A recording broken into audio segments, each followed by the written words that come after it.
Hi കൂട്ടുകാരെ, ഇന്നൊരു അടിപൊളി കടലക്കറിയും ഇടിയപ്പം എങ്ങനെ ഉണ്ടാക്കാമെന്ന് നോക്കാം. വറുത്തരച്ച കടലക്കറിയാണ്. നിങ്ങളിത് ആദ്യമായിട്ടാണ് ഈ ചാനൽ കാണുന്നതെങ്കിൽ ലൈക്ക് ചെയ്യുക, സബ്സ്ക്രൈബ് ചെയ്യുക, കമൻറ്റ് ചെയ്യുക. ആദ്യം 1 കപ്പ് അരിപ്പൊടി, ഇടിയപ്പത്തിൻ്റെ പൊടി പാത്രത്തിലിടുക. 1 സ്പൂണ് ഉപ്പിടുക. ദെൻ ഒരു 1.25 കപ്പ് വെള്ളം, തിളച്ച വെള്ളം ഒഴിച്ച് നല്ലപോലെ മിക്സ് ചെയ്യുക.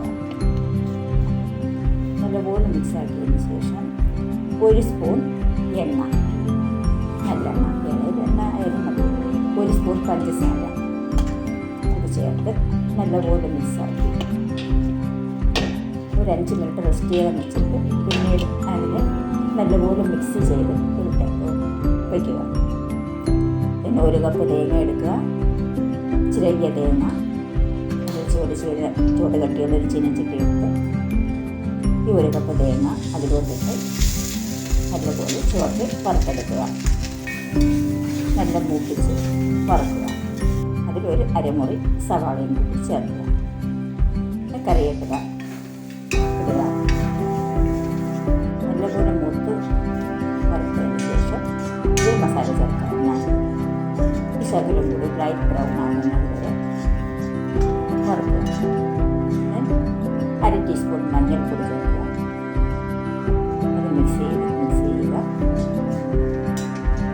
എന്നിട്ട് 1 ടേബിൾ സ്പൂൺ മല്ലിപ്പൊടി, 1 ടേബിൾ സ്പൂൺ മല്ലിപ്പൊടി ചേർക്കുക. 1 ടീസ്പൂൺ മുളക് പൊടി, രണ്ടും കൂടി ചേർത്ത് നല്ലപോലെ മിക്സ് ചെയ്യുക.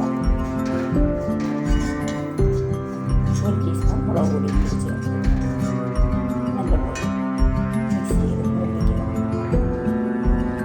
ഇതിൽ 1 ടീസ്പൂൺ ഗരം മസാല കൂടി ചേർക്കണം. അതിൻ്റെ ആവശ്യമില്ല. കൂടാതെ 1 സ്പൂൺ പെരിഞ്ജീരകം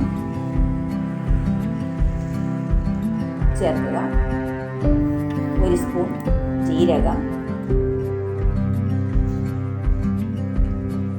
കൂടെ ചേർത്ത് നല്ലപോലെ മിക്സ് ചെയ്ത് മൂപ്പിക്കുക. നല്ലപോലെ എല്ലാം ചേർത്ത് നല്ലപോലെ മിക്സ് ചെയ്ത് അതിൽ ഒരു മുട്ട ഭാഗമാകുമ്പോൾ ഓഫ് ചെയ്ത് ഇതിനെ ഒന്ന് തണുത്തതിന് ശേഷം മിക്സിയുടെ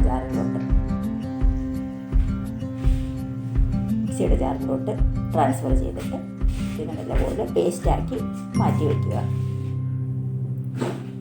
നല്ല പേസ്റ്റാക്കി മാറ്റിയതിന് ശേഷം ചീനച്ചട്ടി വെച്ച് 1 ടേബിൾ സ്പൂൺ എണ്ണ ഒഴിക്കുക. കൂടുതൽ എണ്ണയൊന്നും വേണ്ട, 1 ടേബിൾ സ്പൂൺ മതി. 1 സ്പൂൺ കടുക് പൊട്ടിക്കുക. വറ്റൽമുളക് ഇടുക. 1 ടീസ്പൂൺ കടുക്,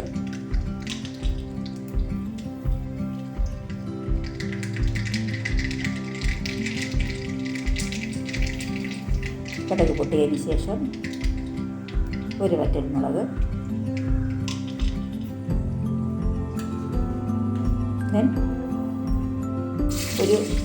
വലിയ സവാള, വലിയ തക്കാളിയും ചേർക്കേണ്ടതാണ്. ഇവിടെ ഞാൻ അരിഞ്ഞ് വെച്ചത് മാറിപ്പോയി. ഇത് വേറൊരു കറിക്ക് വേണ്ടിയിട്ട് അരിഞ്ഞ് വെച്ചതായിരുന്നു. അത് നേരത്തെ അരിഞ്ഞ് ചേർക്കേണ്ടത് മാറ്റി വേറൊരു സ്ഥലത്ത് ഇരിക്കുകയായിരുന്നു. വലിയ തക്കാളിയും വലിയ സവാളയും അരിഞ്ഞ് നല്ലപോലെ ചേർത്ത് വഴറ്റുക. ഇഞ്ചിയും വെളുത്തുള്ളി പേസ്റ്റും കൂടെ ചേർക്കുക. പച്ചമുളക് ചേർക്കുക. കരിവേപ്പില കൂടെ ചേർക്കുക.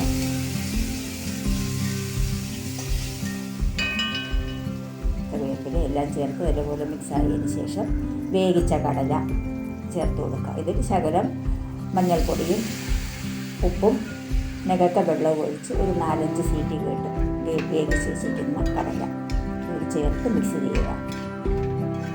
നല്ലപോലെ മിക്സ് ആയതിന് ശേഷം നമ്മൾ അരച്ച്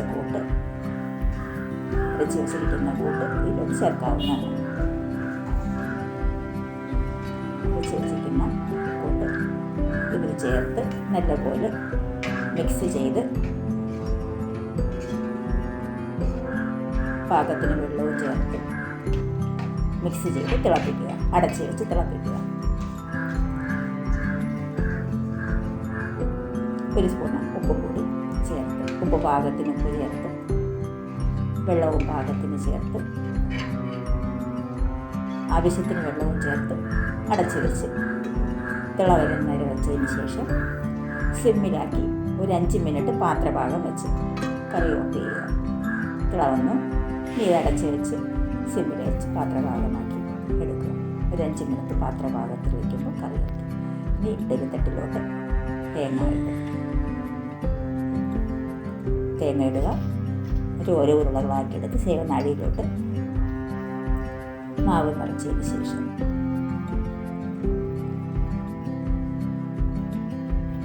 മാവ് നിറയ്ക്കുക. ഓരോ ഉരുളകളാക്കി എല്ലാം എടുത്ത് വെച്ച് മാവ് നിറയ്ക്കുക.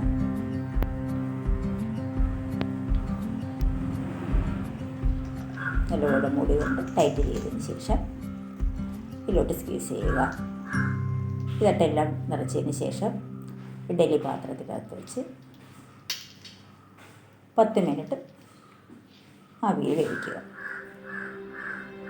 ഇടിയപ്പം റെഡിയായിട്ടുണ്ട്.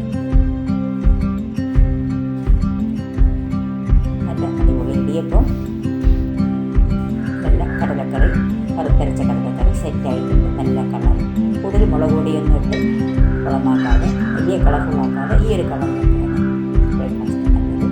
ഇത് ഇടിയപ്പത്തിൻ്റെ കൂടെ എന്നല്ല, അപ്പത്തിൻ്റെ കൂടെയും ദോശയുടെ കൂടെയും ചപ്പാത്തി, ചോറിൻ്റെ കൂടെ നല്ല അടിപൊളി. ഈ പുളി വേണമെങ്കിൽ ഇച്ചിരി ചോറിൻ്റെ കൂടെയൊക്കെയാണ് ചേർത്ത് ചോറിൻ്റെ കൂടെ ഉപയോഗിക്കുന്നത്. ഇച്ചിരി പുളിയും കൂടി